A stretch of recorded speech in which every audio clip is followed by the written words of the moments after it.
Hey everybody, Vade here, and welcome to Understanding Not Memorizing. Sorry, I haven't made a video in a long time. I've just been busy with stuff. But today I have time to make a few videos.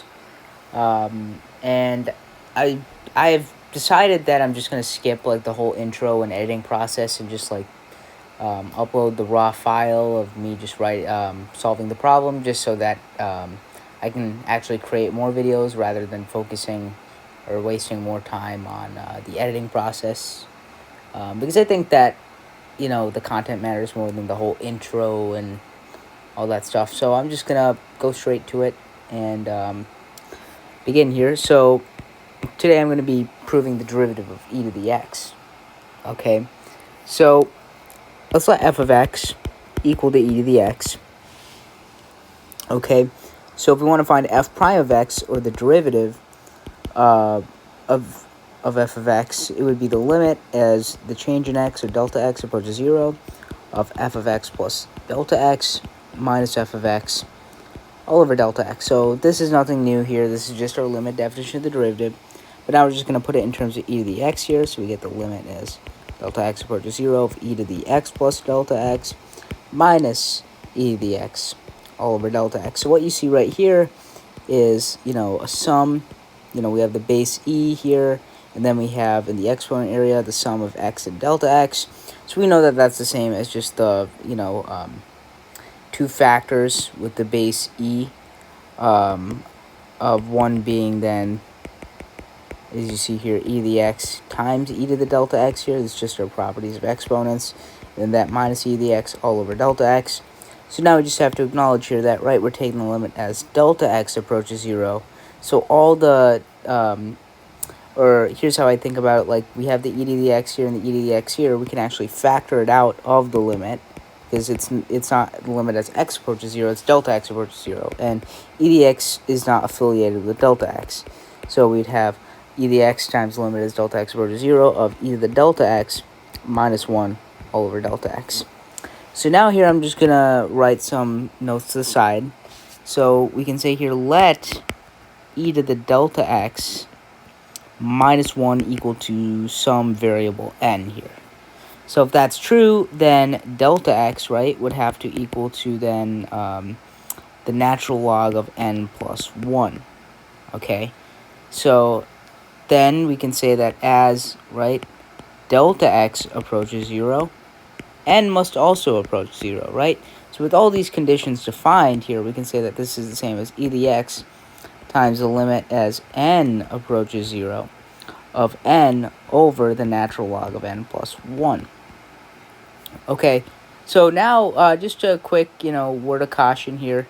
Just please refrain from using L'Hopital's rule here for this limit, because if you use L'Hopital's rule here, you will have to actually evaluate the derivative, or you'd have to find the derivative of the natural log, and the derivative of the natural log actually comes from the derivative of e to the x, which is what we're trying to find. So defeats the whole purpose of, finding or proving the derivative of e to the x.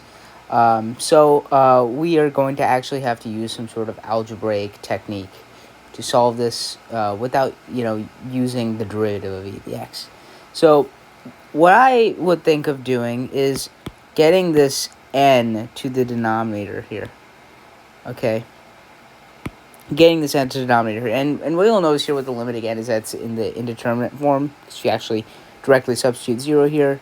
It'll be 0 over 0, which is indeterminate. So I'm going to just multiply here by 1 over n in both the numerator and denominator here. So these will cancel. And then we'll get e to the x times the limit as n approaches 0 of 1 over n times the natural log of n plus 1. And now you're probably like, why did I do that?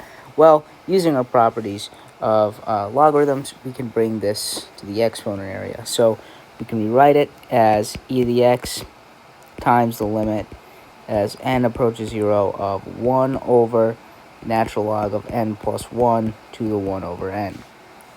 Okay, so now we can use our properties of another property of limits, which is that this limit here will be the same as 1 over the natural log of the limit as n approaches 0 of n plus 1 to the 1 over n. Okay, this is another property of limits here, right? Like, for example, if you see something like, you want to find the limit as x approaches 0 of the square root of x squared plus 5x plus 9, right? That's the same as the limit as x approaches 0 of, this is the same as the square root of the limit as x approaches 0 of x squared plus 5x plus 9, which would then equal to 3. So that's just an example of why, like another way of looking at this property, another example of this property being applied. So now you're like, well, this limit is also what would be indeterminate, right? We cannot, when we directly substitute, right, there's no like actual value that we would get off of this. But hopefully you understand here that this is actually the limit for e. This literally equals to e, right? This is the way that you can actually get the value of e, okay? And this would then, like you'd see here, this is like 2.72.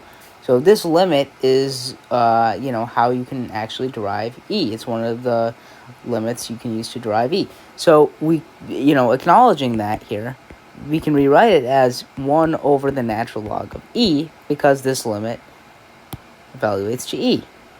So now we'd have e to the x times 1 over, then the natural log of e is, of course, 1. So then e to the x times 1 over 1 equals to e to the x. So we can say that, therefore, f prime of x equals to e to the x. So that's, the way to, of course, find the derivative of e to the x. So hopefully you enjoyed here. Hopefully you understand that without using L'Hopital's rule, it's sort of apparent that, like, we sort of manipulated things to get, like, the definition of e itself.